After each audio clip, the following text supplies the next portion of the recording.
que você abrisse a sua Bíblia no livro do profeta Isaías, no capítulo de número 9.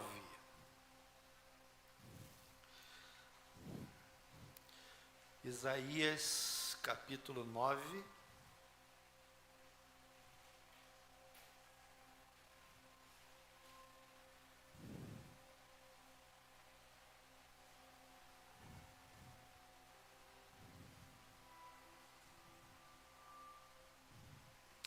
Nós vamos ler os versículos de 1 a 7. Isaías, capítulo 9, versículos de 1 a 7. Queria convidá-los mais uma vez a se colocarem de pé para, em reverência à palavra de Deus, fazermos a leitura desses 7 versículos da palavra de Deus. Mas para a terra que estava aflita, não continuará a obscuridade. Deus, nos primeiros tempos, tornou desprezível a terra de Zebulon e a terra de Naphtali, mas, nos últimos, tornará glorioso o caminho do mar, além do Jordão, Galileia dos gentios. O povo que andava em trevas viu grande luz, e aos que viviam na região da sombra da morte, resplandeceu-lhes a luz. Tens multiplicado este povo, a alegria lhe aumentaste, alegram-se eles diante de ti, como se alegram na ceifa e como exultam quando repartem os despojos. Porque tu quebraste o jugo que pesava sobre eles, a vara que lhes feria os ombros e o cetro do seu opressor, como no dia dos medianitas. Porque toda bota com que anda o guerreiro no tumulto da batalha e toda veste revolvida em sangue serão queimadas, servirão de pasto ao fogo. Porque o menino nos nasceu, um filho se nos deu. O governo está sobre os seus ombros e o seu nome será Maravilhoso Conselheiro, Deus Forte, Pai da Eternidade, Príncipe da Paz. Para que se aumente o seu governo e venha a paz sem fim sobre o trono de Davi e sobre o seu reino, para o estabelecer e o firmar mediante o juízo e a justiça, desde agora e para sempre. O zelo do Senhor dos exércitos fará isso. Que Deus nos abençoe com esse texto lido da sua palavra. Obrigado, meu querido. Vamos orar mais uma vez. Senhor, agora que temos diante de nós a tua palavra, fala-nos também através dela. Queremos ser alimentados, queremos ser consolados, queremos ser edificados, queremos ter a nossa esperança renovada, Senhor. Queremos sair daqui na certeza de que o Senhor continua reinando e que o Senhor esteve, está e sempre estará no controle de tudo, no controle da nossa história. Assim nós oramos e pela fé já te agradecemos no nome santo e precioso de Jesus. Amém. Amém. Os irmãos podem sentar.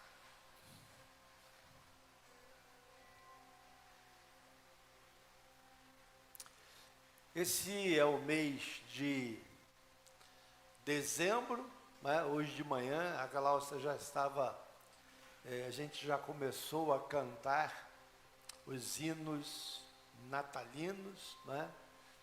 Já começamos a nossa movimentação para celebrarmos o Natal de Jesus. E essa noite eu queria pensar com os irmãos qual é a mensagem do Natal.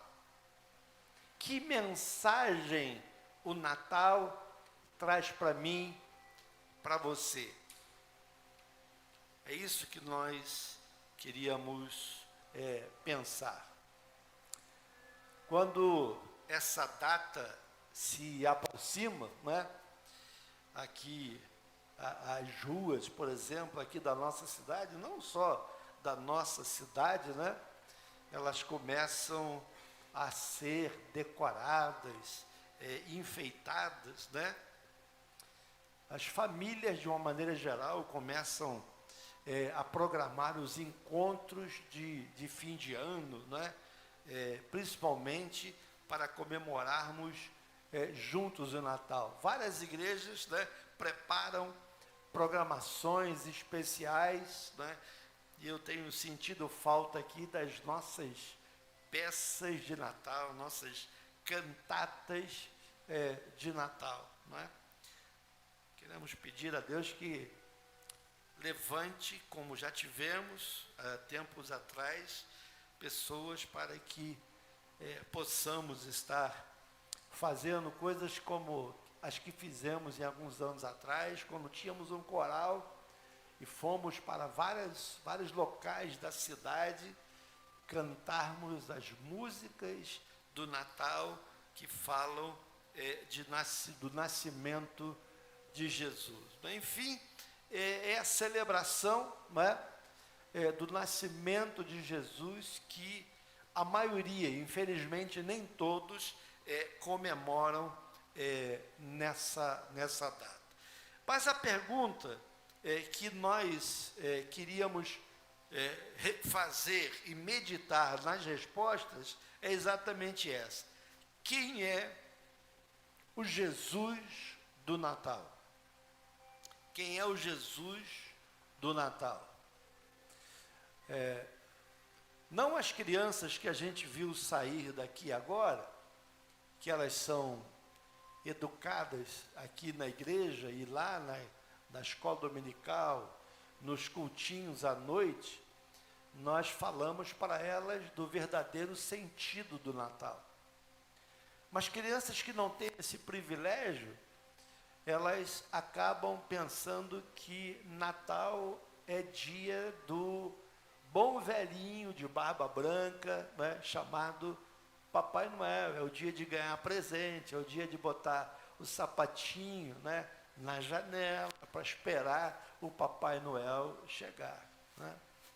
Então essa é a história que é contada, né, para as crianças no mundo secular, né, na escola. Eu já contei para vocês aqui, quando eu era, não faz muito tempo, eu era aluno ainda do primário, e na Páscoa a professora inventou um tal de coelho Joca. Porque o coelho Joca vai vir aqui na escola. E era o coelho que representava o Natal, né? E é interessante como essas datas mais marcantes, bíblicas, do Evangelho, elas são assim, ofuscadas por algumas coisas que não têm nada a ver com a verdade que elas deveriam apresentar. Então nós queríamos ver quem é o Jesus do Natal, quem é realmente o aniversariante, quais são as suas glórias, como é que é o seu caráter, quais são as suas características, quais são as suas obras poderosas realizadas por ele enquanto aqui esteve. Quando a gente viu aí esse texto de Isaías, né, como o Luca disse aqui, É um texto que foi escrito, uma profecia que foi escrita aproximadamente há 700 anos antes de Jesus. Né? 700 anos de Jesus. E ele então, inspirado por Deus, profetizou isso aqui. E lá no versículo 6 de Isaías 9, diz então que ele é o maravilhoso conselheiro. A primeira frase que a gente encontra ali no versículo 6 é essa: maravilhoso conselheiro. Jesus é o conselheiro por excelência. Por quê? Porque ele conhece todas as coisas. Ele pode todas as coisas. Às vezes nós procuramos conselhos de pessoas que não conhecem das coisas, que não sabem todas as coisas e que muitas vezes não têm nenhuma condição de nos aconselhar.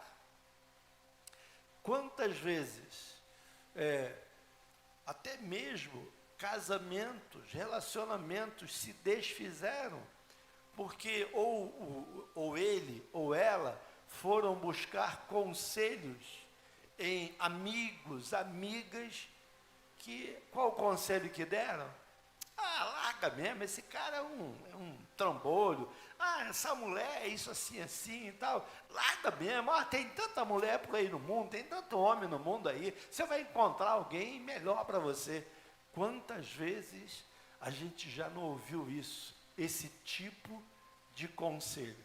Obviamente não é um conselho do maravilhoso conselheiro. Jesus nunca daria um conselho desse. Nunca. Né? Porque ele é o maravilhoso conselheiro. O amor de Jesus é inexplicável, a sua bondade é infinita, sua misericórdia, a gente já aprendeu, dura para sempre. Ela não tem fim. E o que acontece então com Jesus, com esse conselheiro? Ele não apenas, ele aponta a verdade, aquilo que nós precisamos, a orientação que nós precisamos, como ele mesmo é a verdade. Ele é a encarnação da verdade. Ele é a pura verdade. Por isso que o próprio Jesus disse que ele era o caminho, a verdade e a vida. É por isso que, quando verdadeiramente temos Jesus como o Senhor e Salvador, nós temos alguém que nos aconselha, que nos dá sábios conselhos. Não aqueles conselhos mundanos, não aqueles conselhos que acabam nos derrubando, acabam nos enganando. Não, Jesus é o verdadeiro conselheiro.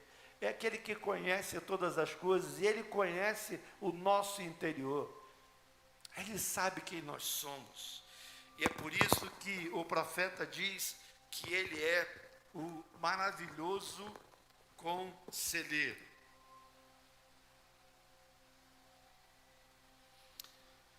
Depois, ainda no verso 6, diz que ele é o Deus forte, maravilhoso conselheiro e Deus forte. Se a gente parar e pensar um pouco sobre isso, Jesus não é uma divindade tribal, uma divindade qualquer, um Deus qualquer que um dia existiu e que morreu e que apodreceu num túmulo. Não. Ele não é um Deus morto que precisa ser carregado nos ombros dos seus adoradores. A gente conhece alguns deuses que morreram e que hoje precisam ser carregados no ombro daqueles que os adoram. Mas esse Jesus, que é a razão do Natal, ele é o Deus forte, ele é o Deus criador, ele é o Deus sustentador, ele é o Deus que intervém, ele é salvador e ele é juiz. Ele é aquele que tem todo o poder. É verdade que tem algumas pessoas na terra que pensam que tem todo esse poder aqui, não é? Mas só Jesus tem todo esse poder. Ele estava na criação, ele participou. A Bíblia diz que pela palavra tudo foi feito, pelo verbo. E João diz que ele era o verbo e ele estava com Deus e ele era Deus. A Bíblia nos ensina que esse Jesus, que é o Deus forte, ele é o Deus criador e ele também é o Deus que venceu o mundo, venceu o pecado, venceu o diabo e venceu uma das coisas que é a mais temida pelos homens, venceu a morte. Venceu a morte. Quem é o Jesus do Natal? Ele é o Deus forte. É aquele que venceu o mundo. Venceu o pecado. Ele se tornou um de nós, mas não cometeu o pecado. Ele venceu o diabo, astuto, que enganou Eva no Éden. Mas Jesus o venceu pela palavra. E ele venceu a morte. Por que ele venceu a morte? Porque ao terceiro dia, diferente de outros deuses que possamos conhecer, ele ressuscitou dentre os mortos. Queridos, eu tenho dito, toda vez que eu falo sobre isso, eu repito essa expressão. Se Jesus não tivesse ressuscitado, nós não teríamos razão para estar aqui. Porque ele seria um Deus como muitos outros, que morreram e apodreceram no sepulcro. Mas ele venceu a morte, ele ressuscitou, ele foi elevado aos céus. Os varões galileus ficaram olhando para cima, vendo Jesus ser elevado aos céus. E anjos apareceram e disseram para os galileus: olha, esse Jesus que vocês estão vendo aí subir, da mesma maneira que ele subiu, ele há de voltar. Ele voltará em glória para buscar o seu povo. Quem é o seu povo? Você é povo dele? Você pode dizer amém? Oh, glória a Deus, amém. Ele virá para buscar a sua igreja. Ele virá para julgar as nações. Afinal de contas, ele é juiz. E ele vai julgar as nações. Ele vai julgar aqueles que desprezaram a sua vinda. Ele vai julgar aqueles que desprezaram a sua palavra. Ele vai julgar aqueles que desprezaram os seus ensinamentos. Ele vem buscar a sua igreja e julgar as nações. As nações. Quem é o Jesus do Natal? Ali no Isaías 9, ainda no verso 6, diz que ele é o Pai da eternidade. Jesus, a Bíblia diz também que ele é o Alfa e o Ômega. O Alfa é a primeira letra do alfabeto grego e o Ômega é a última letra. Ou seja, ele é o princípio e fim. Esse que nasceu em Belém, que é o Pai da eternidade, ele não foi criado como os anjos o foram. Ele é criador de todas as coisas. Agora, que coisa interessante. Aquele bebê, aquele neném que nasce numa manjedoura, é o criador do universo, é o criador de todas as coisas, que se humilhou, que se esvaziou na forma de um nenê e que foi colocado numa manjedoura, porque não havia lugar para ele ou para eles nas estalagens, nos hotéis daquela época, naquela cidade. Quem é esse menino que nasceu? O seu trono é revestido de glória. Nós falamos que ele foi assunto, ele foi elevado aos céus, e a Bíblia diz que ele está entronizado acima dos querubins, ele está ao lado do trono do Deus eterno, ele está à direita do Pai. A Bíblia nos ensina que ele é co-igual, ele não é maior nem menor que o Deus Pai, ele é co-eterno, ele não tem princípio e nem fim, ele sempre existiu. Ele é consubstancial, ou seja, ele tem a mesma substância do Pai. A gente costuma, quando a gente está dando aula sobre essa questão da Trindade, a gente costuma usar a água como um elemento para a gente tentar entender. A composição da água é H2O, não é? Mas você encontra H2O no estado líquido, você encontra H2O em estado sólido e você encontra H2O em estado gasoso. Mas tudo é H2O. A substância é a mesma. Assim é Deus Pai, Deus Filho e Deus Espírito Santo. Cada um tem uma atividade, mas eles são um só. A Bíblia diz que ele sempre existiu com o Pai, antes que houvesse o mundo, ele e o Pai já existiam. E aí, continuando no verso 6, ainda estamos no verso 6 de Isaías 9, diz lá, ele é o príncipe da paz. Interessante, queridos, a gente pensar sobre isso. Se há uma coisa que as pessoas estão procurando hoje, no mundo inteiro, é paz. Paz. As pessoas procuram paz e fazem guerra. Tantas pessoas estão procurando paz.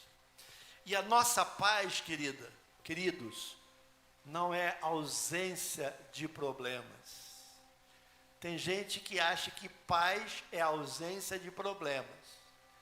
Mas a ausência de problemas hoje não significa que amanhã eles não podem aparecer. Amanhã eles podem aparecer, não é verdade? Então a nossa paz não é ausência de problemas. A nossa paz tem nome. A nossa paz é uma pessoa. A nossa paz é Jesus. Ele diz, deixo-vos a paz, a minha paz vos dou, e não vos lá dou como o mundo a dá. Porque o mundo dá uma paz passageira. Você passa num concurso, você fica exultante, teu coração cheio de alegria e tal, mas daqui a pouco vem um outro problema, uma enfermidade, uma dificuldade qualquer, pronto, aquela paz, fazer uma brincadeira aqui, toma Doril e desaparece, né? Sumiu. Cadê a paz? E a Bíblia diz que ele é o príncipe da paz. Quando ele habita o nosso coração, quando ele habita em nós, a Bíblia diz que nós temos uma paz que excede todo entendimento. Há muitas pessoas vivendo sem paz, pessoas que não têm paz, vivem numa guerra constante. O que está faltando? Jesus. Jesus é a resposta. Quando ele governa a nossa vida, a paz é estabelecida. Então, quando Jesus governa a nossa vida, não teremos mais problemas. Eu não disse isso. Eu disse que os problemas poderão até vir, mas você terá paz no meio dos problemas, no meio das circunstâncias adversas. Porque Deus age exatamente no meio das provações. Hoje de manhã na escola dominical, não, foi ontem, falando para os jovens, a gente falou sobre a questão das provações. Deus não livra das provações, Ele livra nas provações. E aí mesmo que venhamos a passar provações, Jesus disse que nós passaríamos por ela, ou por elas. Mas ele diz, deixo-vos a paz, a minha paz vos dou. E é interessante que a Bíblia diz que é uma paz que excede a todo entendimento. Você não entende por quê que você consegue estar em paz quando à sua volta há uma tempestade.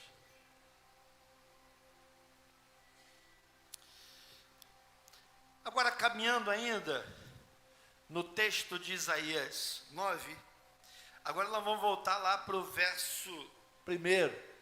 A gente ficou até agora no verso 6, agora vamos voltar um pouquinho. O que esse Jesus, esse que nós comemoramos o Natal, que não é o Papai Noel, que não é o barbudinho, não é o velhinho da barba branca, não. É o Filho do Deus eterno. O que ele faz? A Bíblia diz que ele triunfou, ou ele é triunfo da glória sobre a aflição. Olha o verso 1 aí. A Galileia era uma terra de gente escrava, atrasada. Eu vou dar as características da Galileia, você vai pensar aí para você, não fala para ninguém não. Pensa para você num lugar que pode ser assim, uma terra onde as pessoas eram escravas, atrasadas, eram pobres, eram incultas, eram marginalizadas, eram esquecidas. Talvez ninguém aqui em sã consciência quisesse morar, viver nessa cidade. É verdade ou não é? Não, vamos viver numa cidade mais, né? Essa aqui não tem qualidade nenhuma. Mas a Bíblia diz que ele viveu na Galileia. É nesse lugar de gente escrava, atrasada, inculta, marginalizada, foi lá que Jesus viveu. Ele ensinou na Galileia multidões. Na Galileia, nesse lugar, a Bíblia diz que ele curou os enfermos, libertou cativos que haviam ali, restaurou a dignidade de muitas pessoas. Queridos, a gente aprende que aonde Jesus chega, ele tem poder para restaurar aquele que está desvalido, aquele que está já sem esperança, aquele que está caído, ele tem poder de erguer, aquele que está abatido, ele pode trazer novamente aquela pessoa de pé e lhe renovar as esperanças. O Senhor dispersou os que no coração alimentam pensamentos soberbos, derrubou dos seus tronos os poderosos e exaltou os humildes. Diz mais ainda agora o verso 2, dá uma olhada no verso 2, diz que o Jesus do Natal é aquele que tem triunfo da luz sobre as trevas. Olha o que Jesus faz. O que significa trevas? Trevas pode significar ignorância. Não só falta de luz, mas ignorância, cegueira. As pessoas não conseguem ver, engano, mentira. Trevas pode ainda significar perdição, miséria. Aonde Jesus está ausente. Queridos, se a gente aprendesse esse ensinamento da palavra, aonde Jesus não está, aí prevalece o pecado, o vício, a escravidão e a cegueira espiritual. Pastor, mas Jesus está lá em casa, será que está mesmo? A gente deixa a Bíblia aberta lá no Salmo 91, Jesus está lá em casa. Não, Salmo 91 aberto lá não quer dizer nada. Nós temos uma imagem lá de Jesus, não quer dizer nada. Jesus pode não estar ali com imagem ou sem imagem, não. Porque aonde Jesus está, o pecado não coabita com ele. O vício não coabita com ele.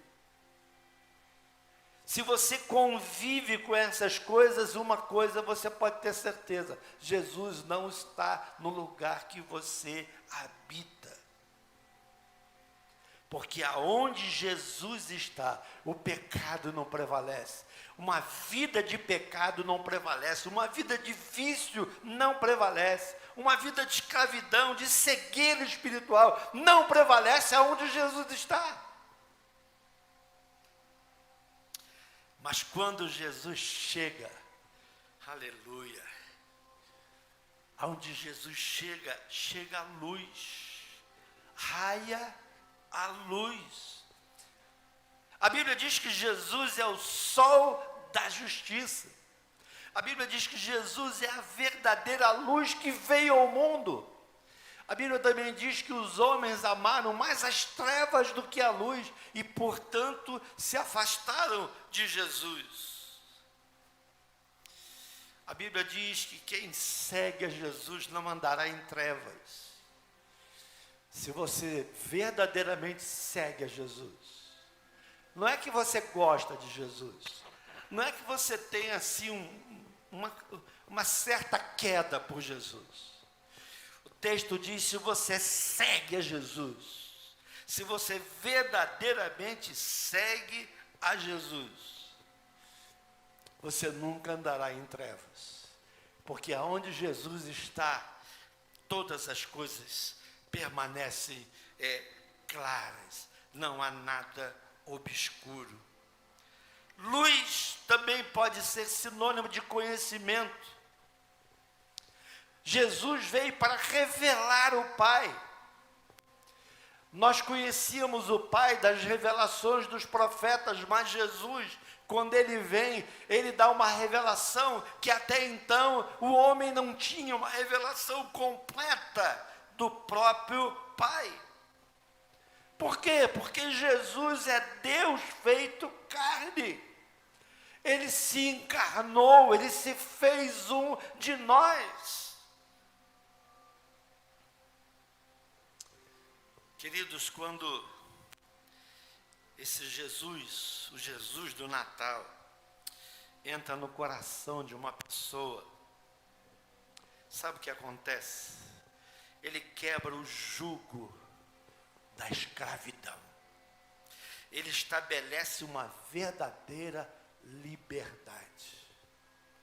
Eu não sei se você sabe, mas a Bíblia diz que o homem está debaixo de um verdadeiro jugo do pecado. Ele carrega o seu pecado dioturnamente para onde ele vai. Mas Jesus diz assim: vinde a mim, todos vós que estáis cansados e sobrecarregados com esse fardo, com esse jugo. Porque ele diz: o meu fardo é leve, o meu jugo é suave e o meu fardo é leve. Quando verdadeiramente nos encontramos com Jesus, a escravidão do pecado, ela é quebrada. Eu tenho dito isso aqui algumas vezes, eu quero repetir isso aqui. Tem algumas pessoas que pensam assim: não, eu vou resolver primeiro uns problemas que eu tenho para resolver, para depois eu ir a Jesus, para depois Jesus entrar na minha vida. Porque primeiro eu preciso me livrar desse pecado, desse vício que eu tenho. Quantas pessoas falam isso? Quantas pessoas pensam assim? Sabe o que acontece? Elas vão morrer assim, se elas não conhecerem a verdade. A Bíblia diz: conhecereis a verdade vos libertará.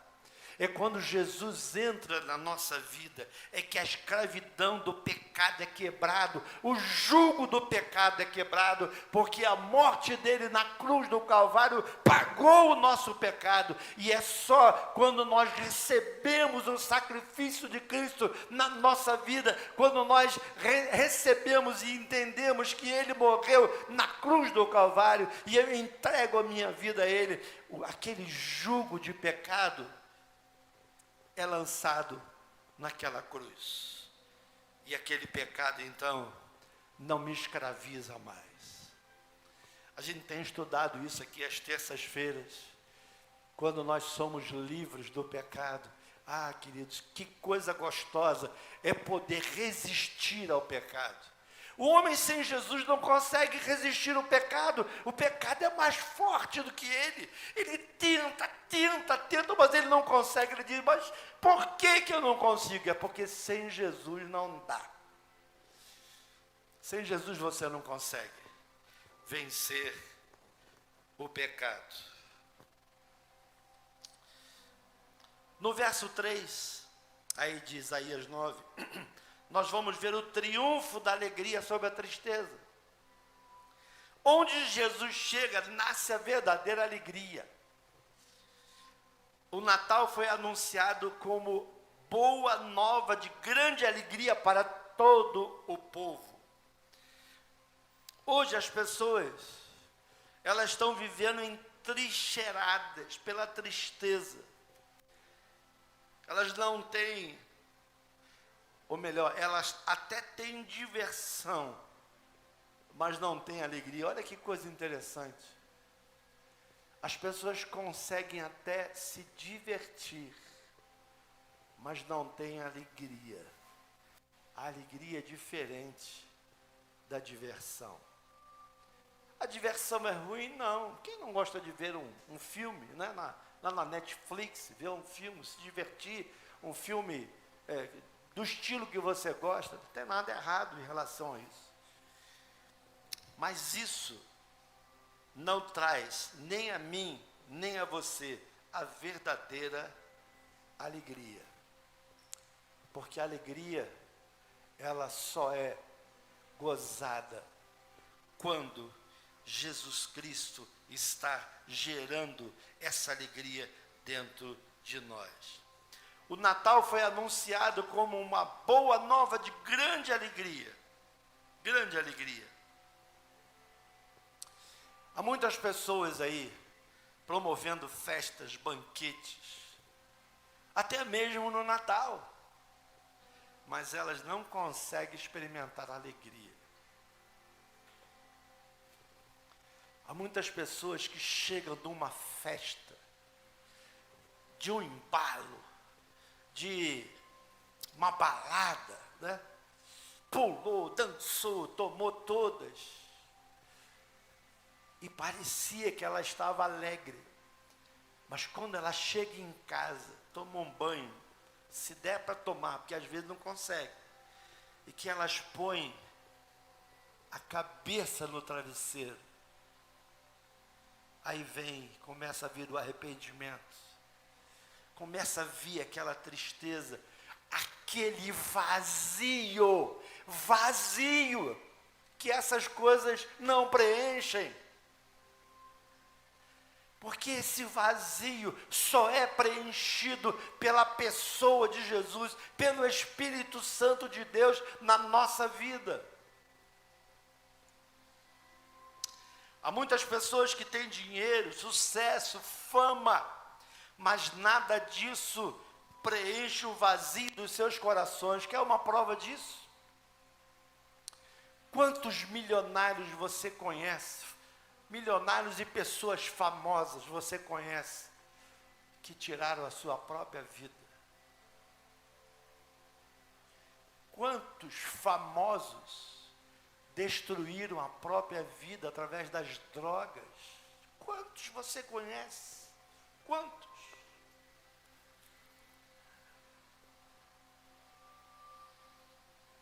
Só Jesus pode oferecer alegria verdadeira, alegria que satisfaz. É só na presença de Deus que há verdadeira alegria. A alegria de Jesus ela é ultra circunstancial. Que isso, pastor? Que palavra difícil é essa? A alegria de Jesus não depende das circunstâncias. Já viu que tem gente que está alegre? Eu ganhei um prêmio, eu passei num concurso, eu fui promovido, eu consegui comprar um carro, eu consegui comprar uma casa e tal. Essa é uma alegria passageira. Mas o primeiro problema que vier depois disso, tira toda a sua alegria. Cadê aquela alegria quando você recebeu essas coisas? Porém, a alegria que Jesus dá é ultra circunstancial. Nós podemos viver com alegria, mesmo diante das circunstâncias mais difíceis. É por isso que Estevão, para dar um exemplo bíblico, quando estava sendo apedrejado pelos seus algozes, ele estava sendo apedrejado só porque ele foi falar de Jesus para eles, que Jesus era o Filho de Deus, que Jesus era o Messias prometido a Israel. Eles apedrejaram Jesus, eles apedrejaram a Estevão. E a Bíblia diz que Jesus, então, Jesus, fica lá no seu trono, deixa eu falar do Estevão aqui agora. O Estevão, então, é morto a pedradas, e aí diz o texto que ele vê os céus abertos e Jesus à destra do Pai, e ele diz o seguinte: como é que alguém, gente, pensa nisso, como é que alguém em sã consciência, sendo apedrejado, quando eu penso em Estevão apedrejado, eu fico pensando assim no olho que esbugalhou, né? Porque atingiu a córnea, saiu para fora, eu fico imaginando ele todo marcado, todo cortado, e sentindo uma tremenda dor. Como é que alguém assim pode dizer: Pai, perdoa-lhes, porque eles não sabem o que fazem? Só tem uma resposta para isso: está cheio do Espírito Santo, está cheio da alegria que vem de Deus. No versículo 4, a gente vai ver que o Jesus do Natal, quem é esse Jesus do Natal? É aquele que triunfou da liberdade, da libertação sobre a opressão. No verso 4 aí, o Jesus do Natal, ele foi ungido com o Espírito Santo para curar todos os oprimidos do diabo. Queridos, quantos ele libertou da opressão de Satanás. Lembram daquele gadareno que tinha uma legião, e ele expulsa a legião daquele. A vida daquele homem é uma desgraça.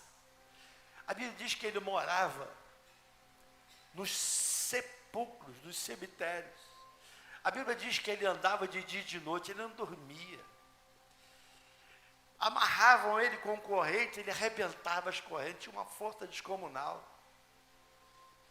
Mas quando ele se encontra com Jesus, Jesus liberta aquele homem. E as pessoas, quando chegam ali, o maluco beleza lá de Gadara, estava, a Bíblia diz, sentado, vestido e em perfeito juízo.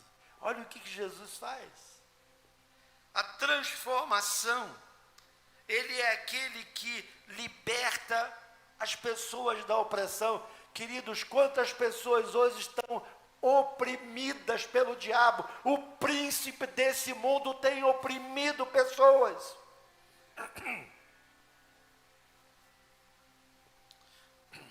Tem feito pessoas sofrerem. Mas a Bíblia diz que Jesus veio pregando boas novas aos quebrantados, curando os quebrantados de coração e libertando os cativos.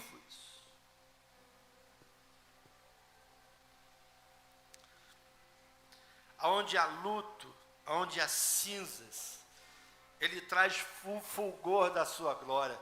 Vocês lembram da viúva de Naim, com aquele seu filho no féretro, e levando aquele filho para enterrar, ali todo mundo triste, aquela mulher triste, chorando, mas de repente, a tristeza dá lugar à alegria, porque aquele conjunto de pessoas que estavam tristes, encontraram-se com aquele que tem todo o poder e que pode dar alegria.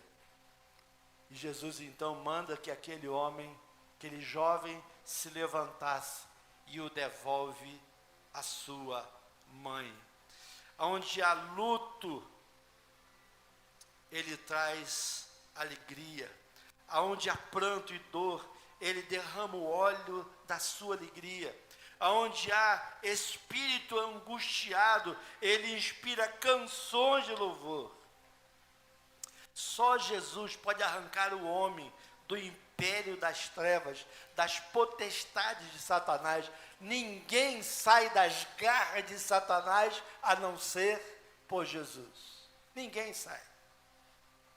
Só Jesus pode arrancar alguém das garras de Satanás. A Bíblia diz que há tantas pessoas que estão cegas, foram cegadas pelo príncipe desse mundo, Satanás. Mas Jesus é aquele que pode libertar essas pessoas. O texto também diz aí no verso 5, do triunfo dele, do triunfo da paz sobre a guerra, onde o Jesus do Natal reina. Acabam-se as facções, as guerras, os conflitos, os preconceitos. E aqui eu queria dar uma palavra para os casais que estão aqui e aqueles que estão nos ouvindo pela internet. Muitas vezes, há casamentos que estão vivendo guerras e conflitos terríveis. Não há entendimento, não há paz. Sabem por quê?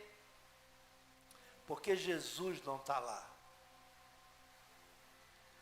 Mas eu frequento igreja, mas eu dou dízimo, mas eu sou um cristão.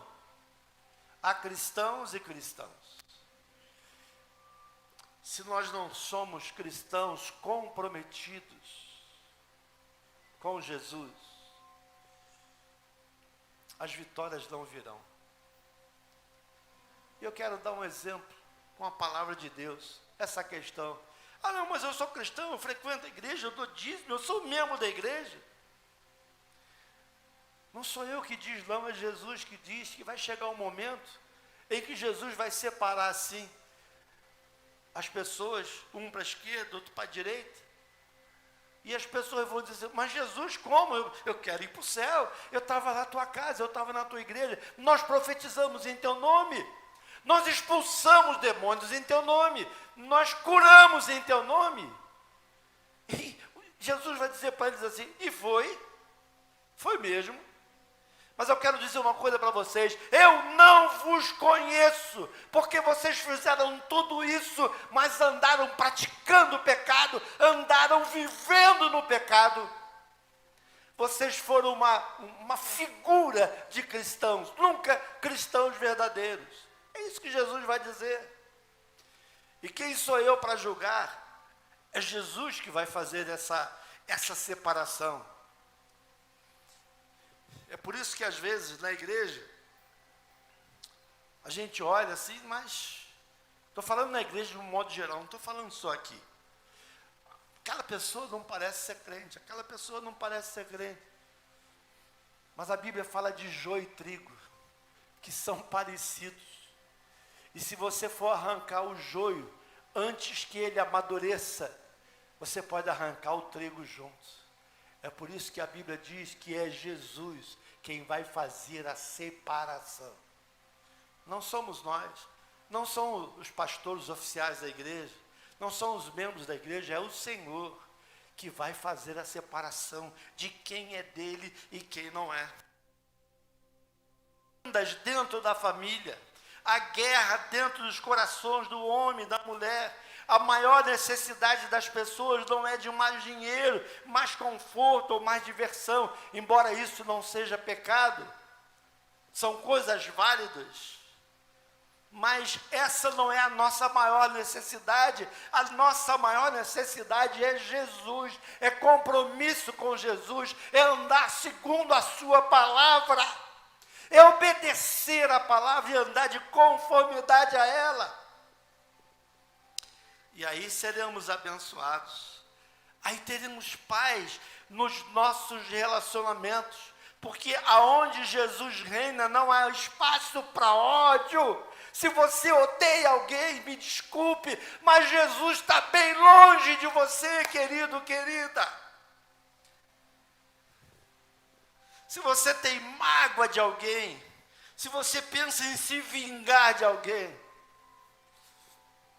Jesus está passando longe, porque não são características de quem anda com Jesus.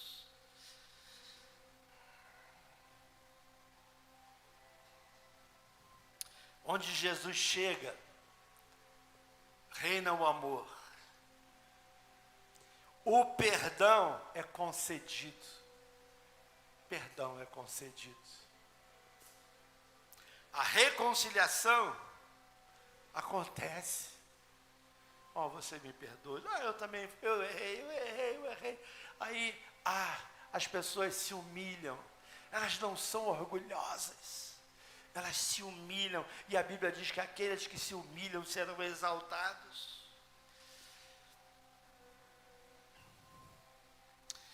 Aí agora no verso 7 de Isaías 9. O triunfo do reino de Deus sobre os reinos do mundo. E esse é o último tópico. Nós vamos parar aqui no verso 7. Aonde Jesus está, aí está presente o reino de Deus. Aonde eu estou, ali está o reino de Deus. Aonde ele chega, chega o domínio de Deus. Aonde está o rei, ali está o reino. E a Bíblia não está falando de um reino geográfico, pelo menos por agora. Também não está falando de um reino político ou ideológico. Mas nós carregamos esse reino. A Bíblia diz que é um reino que não é conquistado nem por força e nem por armas, como aconteceu no mundo antigo e acontece no mundo de hoje, onde se é tentado conquistar reinos por arma e poderio bélico. A Bíblia diz que o reino de Deus é reino de justiça, de paz, de alegria no Espírito Santo. Esse reino é o governo de Jesus no nosso coração. Aonde ele está, ele precisa reinar. Ele reina. Ele é,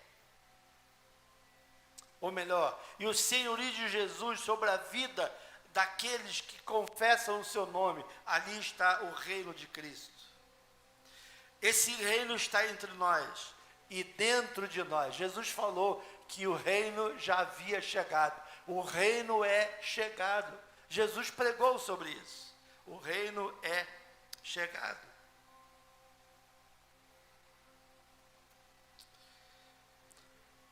Entretanto, ainda que esse reino esteja entre nós e dentro de nós, um dia esse reino vai ser plenificado, ele vai se tornar pleno. Quando? Na segunda vinda de Jesus. E aí este reino avançará vitorioso, ele será indestrutível, inabalável, eterno.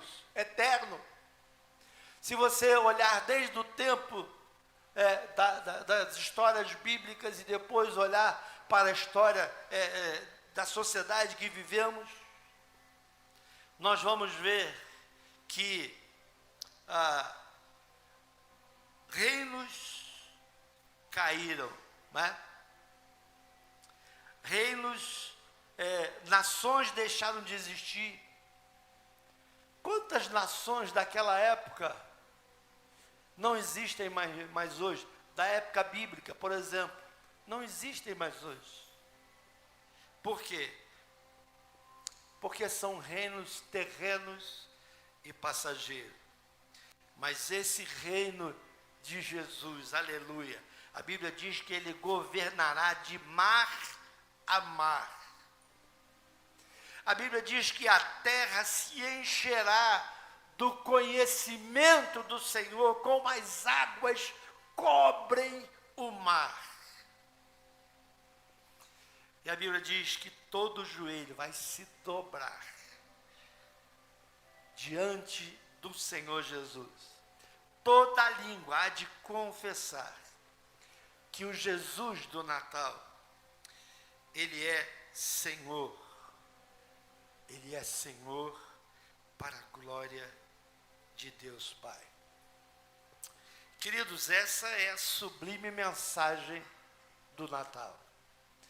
A mensagem do Natal é a história de Jesus. É a vida de Jesus. É o que ele veio fazer. É o que ele faz.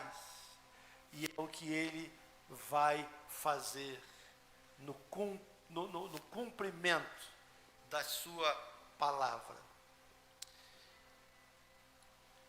Que nesse mês de dezembro, queridos, cada um de nós possa pensar no Jesus do Natal. É esse Jesus que você celebra o nascimento dele, agora no dia 25? Ah, pastor, mas eu já ouvi dizer que não é a data certa que ele nasceu em 25. Que não seja. Nós não estamos aqui afirmando uma data, porque a Bíblia não afirma isso. Convencionou-se então comemorar dia 25. Mas o que é importante é lembrarmos daquele que nasceu numa manjedoura em Belém. Daquele que deixou a sua glória e se fez um de nós. E que nasceu por nós, que morreu por nós, que subiu aos céus, está à destra do Eterno, do Todo-Poderoso, e que há de voltar para nos buscar e para nos levar, para estarmos com Ele eternamente. A minha oração é que eu e você estejamos prontos para subir com o Senhor. Ele vai vir nos buscar, não há dúvida sobre isso, não tenha dúvida de que Ele prometeu e Ele vai cumprir a sua promessa. E nós precisamos estar preparados para subir com Ele. É necessário que Ele seja o nosso maior tesouro. Hoje o Laureano estava falando aqui sobre o maior tesouro. Aonde está o teu tesouro, aí está o teu coração. Há tantas pessoas construindo tesouros nessa terra e colocando neles o coração. Veja, nada contra você ser uma pessoa próspera, abençoada, que você tenha condição de dar o melhor para a sua família. O problema qual é então, pastor? O problema é quando nós colocamos o nosso coração nessas coisas.